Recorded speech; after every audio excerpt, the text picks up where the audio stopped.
Hello बच्चों, मैं उम्मीद करता हूँ कि आप लोग अच्छे होंगे अपने घर पर और आप लोग अपने पढ़ाई लिखाई पर भी जरूर ध्यान दे रहे होंगे। मैं आपका अजय सर आपके लिए त्रिभुज का दूसरा टॉपिक लेकर के आपके सामने आज आया हूँ। आई होप आपने मेरे पिछले क्लास में थेल्स के प्रमेय को एंजॉय किया होगा और उस कंटेंट को आपने जरूर घर पे खुद से करके भी देखा होगा। तो आज आइए हम लोग चलते हैं कि उस थेल्स थ्योरम में हमने जो पढ़ा था उसके आधार पर त्रिभुज में भुजाओं के समानुपात का क्या क्या रिलेशन हो सकता है उसको हम लोग आज देखेंगे।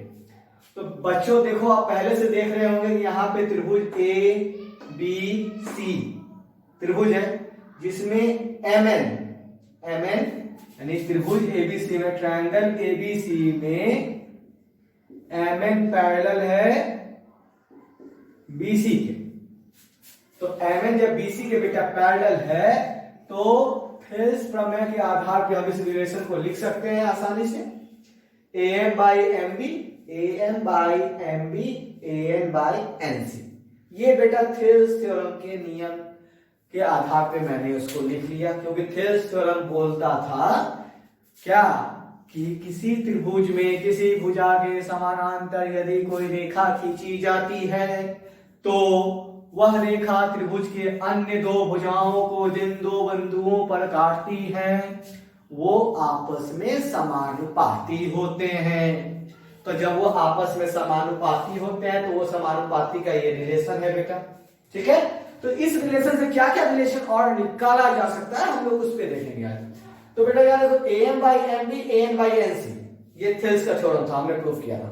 ठीक है, अब इसी को उलट देते हैं बेटा। उलटने का मतलब एम बी ऊपर ए एन नीचे। जब बाया पक्ष में उल्टा तो दाहिना पक्ष भी हम लोग उल्टेंगे, है ना। तो एन सी ऊपर ए एन नीचे। देखो बेटा यहाँ पे उलट के लिखा हुआ है A M by M B N C by A N. ठीक है, अब ये जो बेटा रिलेशन है A M by M B A N by N C, इस रिलेशन को हम आगे यहीं पे ले आते हैं। ये रिलेशन है बेटा, वन इधर भी प्लस किया और वन इधर भी प्लस किया। अब वन के नीचे में कुछ नहीं तो वन मान सकते हैं, यहां भी वन के नीचे में कुछ नहीं तो वन मान सकते हैं। तब बेटा यहां पे इन दोनों का अगर हम लघुत्तम लेंगे तो लघुत्तम बेटा एम बी और वन का एम बी आ जाएगा। ठीक है, और एम बी से एम बी कटा, वन आया, वन गुना एम हो गया। वन से एम बी कटा तो एम बी बचेगा, एम बी गुना एम बी लिख देंगे हम लोग। अब एनसी और वन का एलसीएम, एनसी से एनसी कैंसिल हुआ, वन गुना एन तो एन, और वन गुना वन में एनसी से डिवाइड किया, एनसी में वन से डिवाइड किया तो एनसी गुना वन एनसी। ठीक है, अब बेटा यहां देखो A M plus M B, A M plus M B तो पूरा बन गया ए बी। तो ये देखो बेटा, ये जो A M plus M B ये ए बी लिख दिया, ये एम बी जस्ट का तस A M plus N C पूरा ए सी बन गया बेटा, और ये एन सी। ठीक है, अब जैसे यहां पे हम लोग इसको रेसिप्रोकल कहते बेटा, इसको भी रेसिप्रोकल कर सकते हैं तो इसको भी रेसिप्रोकल कर दिया। देखो तो ए बी ऊपर में एम बी नीचे, ए सी नीचे और एन सी ऊपर, ये भी एक रिलेशन निकल गया। ठीक है, उसी तरह दो नंबर में मेरा बेटा आया था, देखो इसका रेसिप्रोकल आया था m b by a m और n C by A n. तो यहां लिखा मैंने दो से, यानी जो रिलेशन था दो नंबर वाला, ये रिलेशन को बेटा हम यहां पर उतार लिए। जैसे प्लस वन इसमें किए थे उसी तरह प्लस वन इसमें भी कर दिए दोनों तरफ। जैसे बेटा लघुत्तम यहां लिए थे उसी तरह लघुत्तम यहां लिए, तो एम ए एम से एम कट गया तो एम बी, और एक गुना ए एम तो ए एन से a n cancel, one into n सी, और यहां वन है कुछ नहीं नीचे में तो बेटा, तो वन से ए एन में डिवाइड किए तो ए एन बचेगा, A N into one A N. ठीक है, अब M B plus A N, देखो तो M B plus A M तो ए बी हो गया, नीचे में A M, N C plus A N सी और ए एन तो पूरा ए सी हो गया बेटा, और नीचे में ए। आगे ये रिलेशन, फिर इसी को उलट कर ली तो यानी कहने का मतलब यहां उलट के लिख दिए, यानी कहने का मतलब कि त्रिभुज के थेल्स थ्योरम के आधार पर हम लोग इतने रिलेशन को हम लोग चाहे तो अपने से भी निकाल करके देख सकते हैं। तो इस तरह से हम लोग किसी भी अवस्था में रेशियो निकालने के लिए सक्षम होंगे। ठीक है, तो ये तो हुआ बेटा निकालने का तरीका।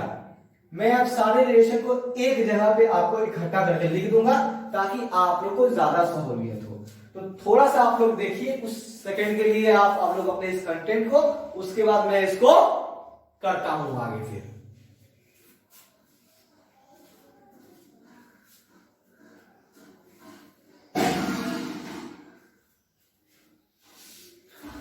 देख लिए होंगे आप लोग शायद। तो चलिए हम लोग थोड़ा आगे बढ़ते हैं।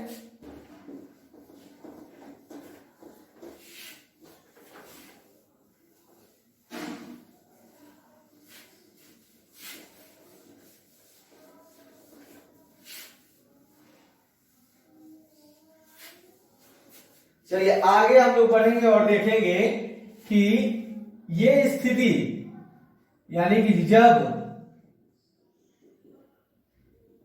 Mn पैरेलल यानी Mn समानांतर है BC के, तो थेल्स प्रमेय के आधार पर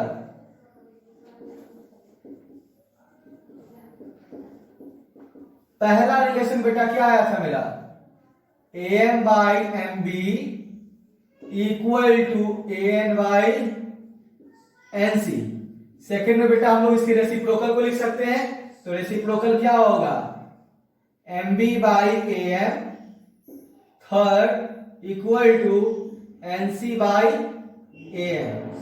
थर्ड ऊपर का एक पोर्शन लेते हैं बेटा, फिर पूरा का रेशियो यानी AM by AB equal to AN by उधर से AM फिर पूरा AC। और इसी का जब रेसिप्रोकल लिखेंगे बाबू तो AB by AM equal to AC by AN। पांचवा बेटा रिलेशन, नीचे का पोर्शन लेते हैं MB और फिर से पूरा साइड ले लेते हैं बेटा AB, इधर से नीचे का बेटा NC पूरा AC, और छठा में इसी का रेसिप्रोकल कर देंगे AB by MB equal to AC by NC। तो ये टोटल 6 ऑब्जर्वेशन हम लोग थेल्स थ्योरम के आधार पर निकाल सकते हैं। ठीक है, ये थेल्स थ्योरम का मतलब क्या हुआ कि जब किसी त्रिभुज में किसी भुजा के समानांतर कोई रेखा होगी जो त्रिभुज की अन्य दो भुजाओं को जिन बिंदुओं पर काटती है वो अन्य दो भुजाओं को समान अनुपात में विभाजित करती हैं, यानी कि AM by MB equal to AN by NC, जो मैंने पिछले क्लास में आपको पढ़ाया था, है कि नहीं। चलिए तो आपका 6 रिलेशन को थोड़ा सा देखिए, उसके बाद हम लोग आगे प्रोसीड करेंगे।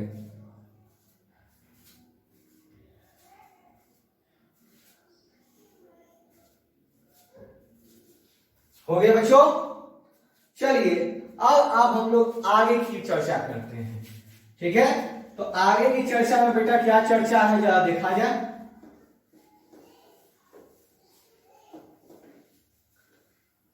आगे की चर्चा में बेटा चर्चा यह है कि थेल्स का जो प्रमेय था वह प्रमेय क्या था कि जब त्रिभुज में भुजा के समानांतर कोई रेखा होगी तब जाकर के ये जो अनुपात है वो अनुपात आपस में बराबर होगा। तो जब इसी का उल्टा यानी थेल्स का विलोम, ठीक है, तो इसी का उल्टा थेल्स के विलोम में बेटा कहा जाता है कि जो थेल्स ने बोला, आपको थेल्स ने बोला भुजा के समानांतर रेखा है तो भाई अनुपात बराबर होगा। अब उल्टा का मतलब क्या होगा, मतलब अनुपात बराबर है तो भुजा के यहां जो लाइन है आपका MN वह BC के समानांतर होगा। यानी कि अगर अनुपात दिया हुआ है, भुजाओं का अनुपात दिया हुआ है तो ये दोनों आपस में समानांतर होंगे, थेल्स के विलोम में हम जानेंगे, ठीक है। लेकिन अगर समानांतर दिया हुआ है तो त्रिभुज में जो भुजा का जो अनुपात है AM by MB AN by NC, ये थेल्स प्रमेय में हम लोग पढ़े हैं, ठीक है। तो हम लोग थेल्स के विलोम में क्या पढ़ेंगे बेटा कि अगर भुजाओं का ये जो अनुपात है, अनुपात बराबर में होगा तो हमको क्या सत्यापित करना होगा कि जो ये रेखा है, ये रेखा इसके समानांतर होगी, ठीक है। तो हम लोग उस चीज को देखेंगे। तो पहले थेल्स के विलोम में थेल्स ने कहा बेटा कि यदि एक रेखा किसी त्रिभुज की दो भुजाओं को एक ही अनुपात में विभाजित करती है, क्या बोला कि यदि एक रेखा, यदि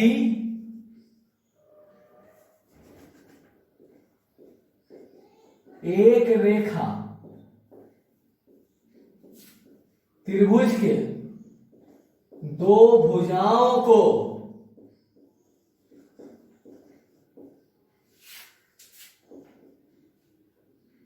एक ही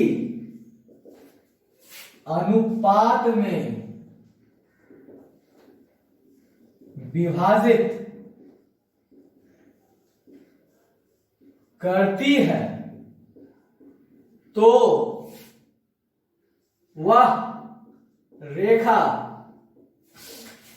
तो वो जो रेखा होगा बेटा वो तीसरी भुजा, यानी जो बच गया, क्योंकि दो को तो क्या कर रहा है, एक रेखा त्रिभुज के दो भुजाओं को एक ही अनुपात में बांट रहा है, तो जो तीसरा बचेगा यानी वह रेखा, यानी वह रेखा का मतलब बेटा यहाँ पे क्या होगा MN, तो वह रेखा तीसरी भुजा के समानांतर होगी, ठीक है। फिर से हम देखते हैं, यानी कि देखना क्या है, यहां देखिए, यानी ये आपका थेल्स का बेटा क्या है, ये थ्योरम है बेटा आपका क्या, थेल्स का विलोम, ठीक है। थेल्स का विलोम ये थ्योरम बोला, तो इसका सत्यापन हम लोग देखेंगे।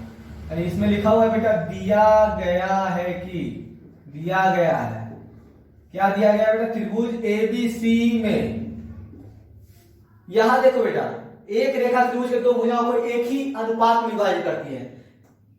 यदि एक रेखा, तो वो एक रेखा इस फिगर के अनुसार MN है ना, और दो भुजा जो है एक AB है और एक AC है, इसको एक ही अनुपात में, तो त्रिभुज ABC में क्या दिया हुआ बेटा मेरा, AM by MB equal to AN by NC, ये दिया हुआ है। या इसको हम अच्छे से इस तरह से भी लिख सकते हैं कि त्रिभुज ABC में MN एक रेखा AB को M पर तथा AC को N पर इस प्रकार काटती है कि AM by MB equal to AN by NC, और इसको इक्वेशन नंबर 1 एक मार्क छोड़ देंगे, ठीक है। लिख लिया हमने ये बातें, ये दिया हुआ, अब समझ गए होंगे कि ये जो MN है ये AB को और AC को इस अनुपात में विभाजित कर दिया, यानी कि ये जो प्रूफ हम लोग थेल्स में प्रूफ किए थे यही चीज था। तो उसमें भुजा समानांतर दिया हुआ था, ठीक है, इसमें अनुपात दिया हुआ है, तो हमको सत्यापित करना है कि भुजा समानांतर होगी। तो दिया गया हो गया बेटा, उस पर लिखेंगे हम लोग क्या, सिद्ध करना है, सिद्ध करना है क्या, MN समानांतर BC। रचना बेटा कर लेते हैं हम लोग, ठीक है। तो इसमें हम लोग बेटा रचना इस हिसाब से करते हैं कि हमने आपको बताया था कि कुछ सत्यापन विरोधाभास की विधि से भी होती है, यानी जो दिया हुआ है उसके ठीक अपोजिट हम लोग को सोचना है। तो यहां पे बेटा हमको सत्यापित करना है कि MN BC के समानांतर है। तो रचना में हम लोग क्या किए कि M बिंदु से है ना। मान लीजिए ML, M बिंदु से ML एक रेखा खींची जो AC को L पर काटती है। M बिंदु से ML एक रेखा खींची जो यहां पे जो AC के समानांतर, एक अपने मन से यहां पे अज्यूम किए कि एक रेखा खींचे M से L, ठीक है, ये L मान लेते हैं। तो M बिंदु से ML एक रेखा खींची जो AC के समानांतर AC को L पर काटती है, ठीक है। अब हो गया भाई, ये हो गया प्रमेय, ये हो गया दिया गया, सिद्ध करना है, रचना हमने कर लिया। अब प्रमाण देखते हैं। प्रमाण तो बेटा जब त्रिभुज में हमने यहां पे अपने मन से माना है कि ये जो ML रेखा जो है वो AC के समानांतर है, तो जब रेखा समानांतर होगी तो थेल्स का थ्योरम तो लगा सकते हैं, क्योंकि थेल्स का थ्योरम समानांतर के लिए था कि त्रिभुज जब समानांतर होता है तो भुजाएं अनुपातिक होती हैं। तो प्रमाण में हम लोग लिख सकते हैं त्रिभुज ABC में थेल्स प्रमेय के आधार पर, प्रमेय के आधार पर, ठीक है। थेल्स प्रमेय में क्या कहा था, जब किसी त्रिभुज में किसी भुजा के समानांतर यदि कोई रेखा खींची जाती है तो वह अन्य दो भुजाओं को जिन दो बिंदुओं पर काटती हैं वह बिंदु अन्य दो भुजाओं को समान अनुपात में विभाजित करती हैं। आप कह रहे होंगे सर आप बार बार थ्योरम क्यों पढ़ रहे हैं, थ्योरम क्यों पढ़ रहे हैं, प्रमेय क्यों बता रहे हैं, प्रमेय को क्यों रीड कर रहे हैं? वो इसलिए बेटा क्योंकि वो आपके माइंड में बैठ जाए, ताकि आपको क्वेश्चन कहीं से भी आए, किसी भी तरह का आए, आपको तुरंत एट द टाइम वो थ्योरम आपके माइंड को स्ट्राइक करे और वो आपसे छूटे नहीं, ठीक है। तो यहां पे बेटा ABC में थेल्स प्रमेय के आधार पर क्या लिखेंगे, AM बटा MB। अब AL बाई LC लिखेंगे क्योंकि बेटा हमने इस लाइन को समानांतर लिया है रचना के आधार पर, तो हम लोग लिखेंगे बेटा AL बाई LC, ठीक है, लिख दिया। इसको इक्वेशन नंबर 2 मान लेंगे बेटा। अब बेटा 1 और 2 को कंपेयर जरा करिए तो आप लोग। एक नंबर जो आपको दिया गया था AM by MB, AM by MB, यानी बायां पक्ष बराबर, जब बायां पक्ष बराबर तो दाहिना पक्ष भी बराबर, यानी कि यहां क्या लिखेंगे 1 और 2 से, 1 और 2 से क्या क्या आएगा बेटा 1 और 2 में आपका AN by NC, AN by NC equal to बेटा AL बाई LC, ठीक है। यहां तक थोड़ा सा एक बार बारीकी से आप लोग जरूर पढ़िए एक बार।